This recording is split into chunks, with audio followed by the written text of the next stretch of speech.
Okay guys, I wanted to give you a brief video on polyprotic acids. The thing about polyprotic acids is that they can undergo multiple ionization reactions with water. So for example, carbonic acid is a diprotic acid. It has two acidic protons. In this first ionization reaction here, one proton is donated to water. That leaves behind the hydrogen carbonate acidic anion. That guy can then go on to donate another proton to water, giving you more hydronium and leaving behind the carbonate ion. Each of the two reactions has its own equilibrium constant, and they are designated numerically. So Ka1 refers to the first ionization reaction of carbonic acid, and Ka2 refers to the second ionization reaction. You'll notice that Ka2 is much, much smaller than Ka1. And that's a general trend among polyprotic acids. The first ionization Ka value is much, much larger than the second one. And if it's a triprotic acid, the second one is much, much larger than the third one. You'll be solving problems in the homework, and I believe there's at least one problem on the assessment that I'm planning involving a polyprotic acid. And so things that you might have to do would be to calculate the pH of a polyprotic acid solution. And the trick is to realize that the pH of the reaction and the concentration of this first conjugate base are determined essentially solely by this first ionization reaction. That is, you can neglect the second ionization reaction if you're interested in calculating the pH. Most of the hydronium is going to come from the first ionization reaction. And a very small amount of the hydrogen carbonate ion in this example will be consumed by the second one. So you can essentially neglect this reaction entirely if you're interested in hydronium or the concentration of the hydrogen carbonate ion.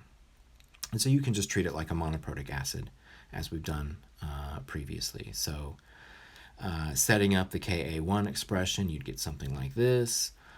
Essentially, the carbonic acid concentration will be equal to its initial concentration, so we're making that approximation here. And likewise, since very little of this will react in the second reaction, we can assume that the concentration of hydronium equals the concentration of the hydrogen carbonate ion, so we can set the concentration of the hydrogen carbonate ion here equal to H3O plus's concentration, giving us H3O plus squared over Ca. So given Ka1 and Ca, you can determine the hydronium concentration. From there, you can go on to calculate the pH of the solution. A second question that is commonly asked about polyprotic acids would be, what is the concentration at equilibrium of this carbonate ion? Okay, and so here's the equilibrium constant expression for the second ionization reaction. It'll be the concentration of hydronium times the concentration of carbonate divided by the concentration of the hydrogen carbonate ion. Well, if we use the same approximations that we've used here, that is, the hydronium concentration equals the hydrogen carbonate concentration, we see that those concentrations would numerically cancel out in the numerator and the denominator, leaving us with the expression that Ka2 simply equals numerically the carbonate concentration. And that's the trick to this problem. If someone asks you to calculate the carbonate concentration for carbonic acid, and they give you the Ka2 value, you don't actually have to do any work. You just say that the concentration would equal 4.8 times 10 to the minus 11 moles per liter in this case. Here I've worked out the numerical details for carbonic acid. So the initial concentration of our carbonic acid is 0.033 moles per liter. And we're asked to calculate things like the hydronium concentration, the hydrogen carbonate concentration, and the pH at equilibrium. In that problem, all you need is the Ka1 value and the initial concentration of the acid. Okay, so you can calculate the hydronium concentration. From there, you can get the pH. In this case, we get a pH of 3.92, so slightly acidic. In the second problem, what you're asked to do is to find the concentration of the carbonate ion. And there, it's super easy. All you have to do is set the carbonate concentration numerically equal to the Ka2 value, 4.7 times 10 to the minus 11.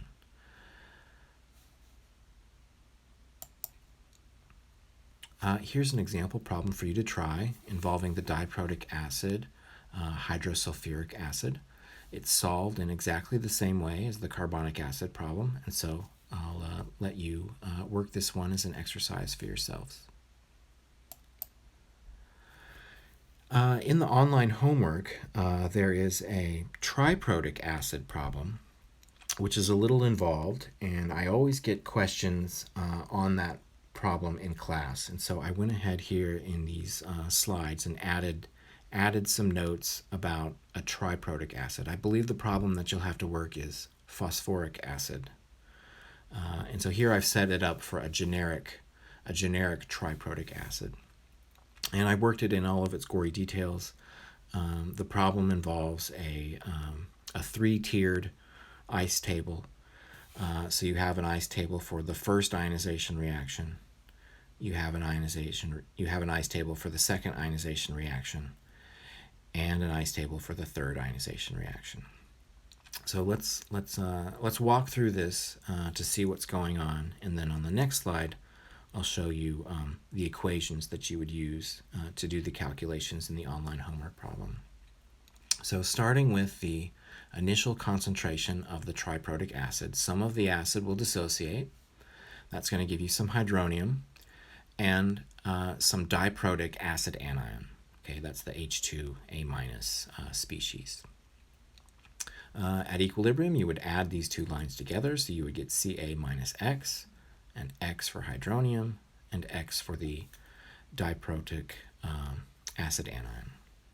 Now, that guy can undergo an ionization reaction itself, so the initial concentration of the diprotic acid anion is going to be X. And so I'm starting the initial concentration of this species with a value of X.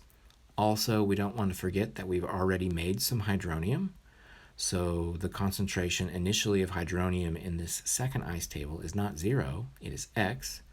But we have yet to make this doubly charged acid anion. So that concentration is set to be 0.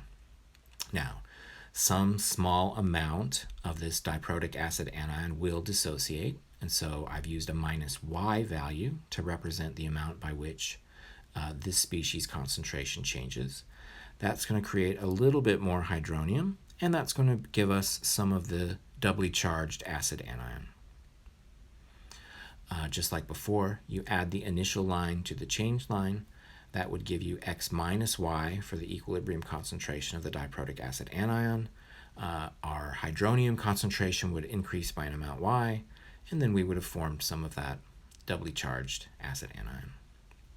Well, this guy can also undergo an ionization reaction, and so I've listed that here. The starting concentration, the initial concentration for that guy, we're going to use Y. Okay, and we don't want to forget that we already made some hydronium, and then we're using a value of 0 moles per liter for the initial concentration of this conjugate base here. This guy will dissociate by a small amount, a very, very small amount, and so I've used the minus Z here for that. That's going to increase the hydronium concentration ever so slightly, and that's going to produce some of the conjugate base as well. We add together these two initial and change lines to give us Y minus Z for the doubly charged acid anion. Our hydronium concentration will be X plus Y plus Z, and the concentration of the conjugate base will be just Z. Now, recall that the Ka1 value for the neutral acid is going to be much, much larger than the Ka2 value for the diprotic acid anion, and the Ka2 value will be much, much larger than the Ka3 value for the doubly charged acid anion. What that means is that you can neglect minus Z relative to Y. Okay, minus Z is going to be insignificant compared to the numerical value of Y, so the result here is just Y.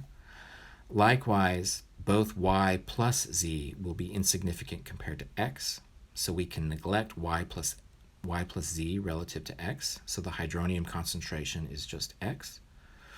For the diprotic acid anion, we can neglect y relative to x, so the diprotic acid anion's concentration will be just x.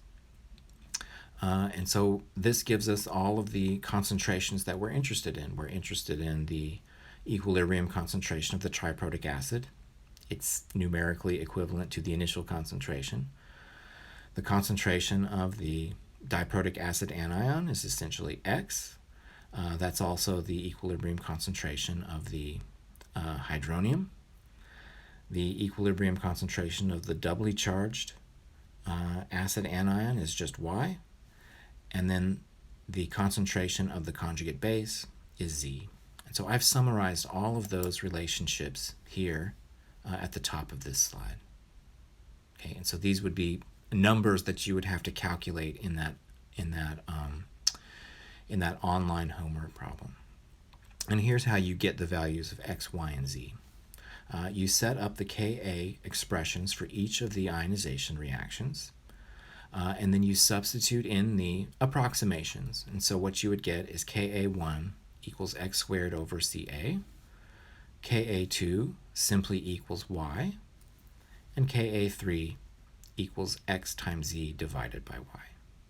And so we have three equations and three unknowns, x, y, and z. And so we can algebraically solve these equations.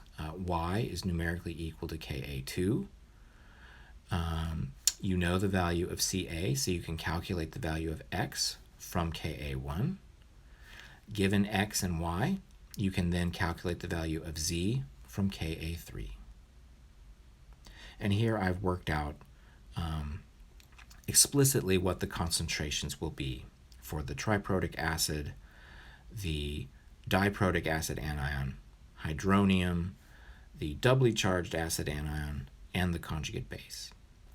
From here, from the hydronium concentration, you could calculate the pH of the solution.